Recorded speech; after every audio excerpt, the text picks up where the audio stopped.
Hi, this is the video for Daf Shevui, Daf Samekh Vav of Masechet Ketubot.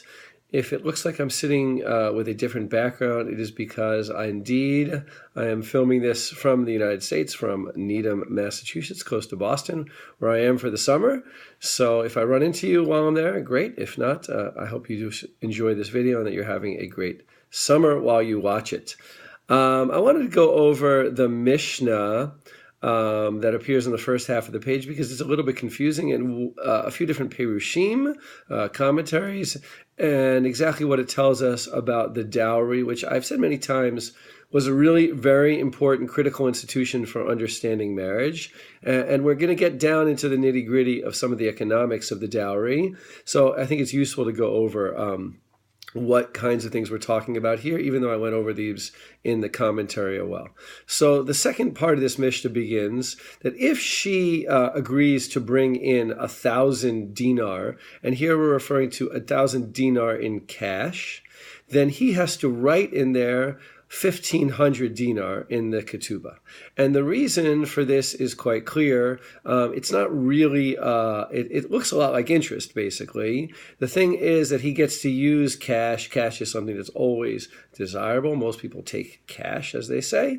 And since he gets great use of it, he has to promise to return to her in the end 1,500 dinar, a greater amount, because he was able to use. I know that this looks a lot like interest, and in reality it really is interest, but it's not really a loan. After all, he may not ever have to pay this back. So technically speaking, if she dies or before him, he won't have to pay it back. So technically speaking, this is really not a loan, and therefore it's not phrased as a loan, therefore it is okay to do so. If she brings in evaluated objects, then he evaluates a fifth less. Okay, and here we have to explain either two reasons.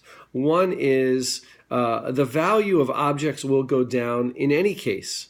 And therefore, even if he hadn't used them, they would have gone down during the marriage over time. And therefore, let's say she had, I don't know, some silver vessels, right? 20 years later, those silver vessels are not going to be worth what they were worth in the beginning. And even though he does get some use of them, they're not devalued as much as the money is overvalued. Nevertheless, there is a de-evaluation of them, and they diminish in value over time. That's one perush that seems to come up in the Talmud. Another perush that also seems to have certain anchors within the sugya, and Rashi brings it up, is that people overestimate the value of objects. I remember when I was a kid, I used to watch Wheel of Fortune. And then I remember having somebody who went on TV for Wheel of Fortune and explained that the value of the objects they used to buy on Wheel of Fortune, I understand that they don't do this anymore, is much higher than they are actually worth. And therefore, he would pay less taxes. Over here, it just looks like he's getting a bigger dowry from her. If we overvalue, I don't know, the porcelain, Dalmatian dog. I just remember things like that on Wheel of Fortune. So those are the two explanations for why the things that she brings in the marriage are de-evaluated. And then there's one last clause that's a little bit confusing. Shum b'maneh, if the object is worth a maneh, and the estimate is a maneh, and it's really worth a maneh, which is 100 zuz, then he only writes a maneh. And there are many different perushim, 100 zuz, there are many different perushim, for this line in the Mishnah. One that I like because it appeals to me, at least legally, I don't know if it's the pshat of the Mishnah, is that there are different kinds of objects. There are objects that are diminish in value, and then there are objects that do not diminish in value.